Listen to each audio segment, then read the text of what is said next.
हो काका हम नहीं जइबा हो काका हम नहीं जइबा अपन भैया के ससुराली छौड़ी सब नोचे दाढ़ी शादी करके पिया उना संग हवाले गइले बात रखाइल सखी कहावाना अरे नहीं हवा के यारा पिपरा के पीछे कर जवानी के उठावाना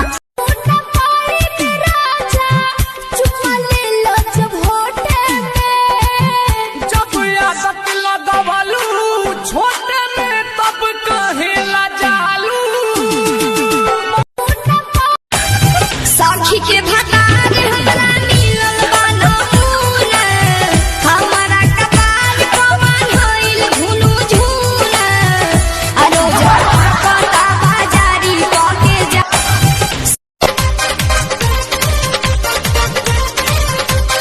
कहाँ बितवलो ना कि रतिया कहाँ बितवलो ना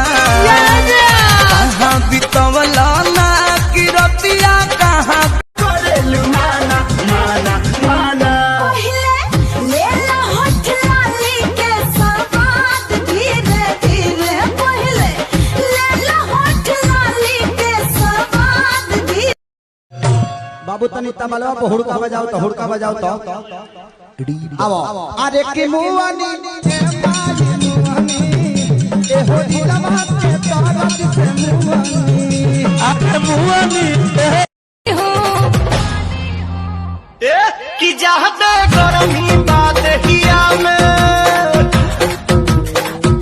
कि चाहते गरमी बात हिया में बरफ के पानी हो। अगर लाइन अच्छी लगे तो तालियां जरूर बजाइएगा। देखिए हमारे लड़का भाइयों के लाने खास तौर से अरे पतली कमर है उम्र है 16 तय ओठों पे लाली रे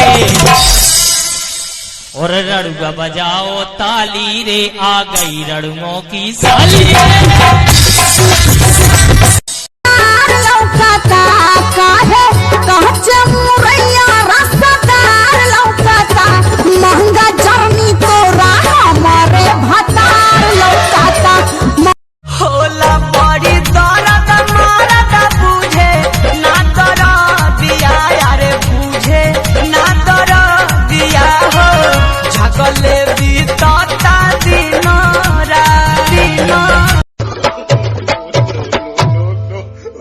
बड़ा चोलिया में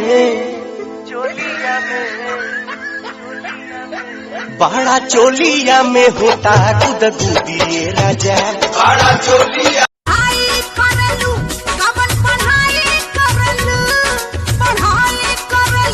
कवन पढ़ाई करलू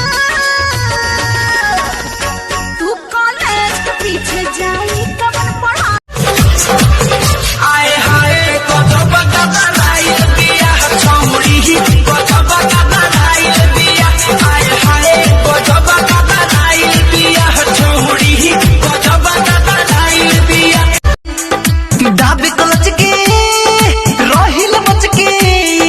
दाबे कलच के रोहिल बच के स्लेटर दिला झार मिलल बा सखिया ड्राइवर बा भतार मिलल बा सखिया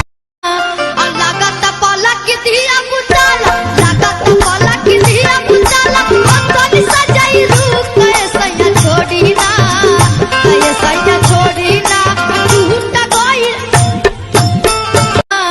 ये छोड़ी तू डांस करले चोली में पैसा हले हले हले हले हले हले हले बड़ा पखिस छोड़े ना खाना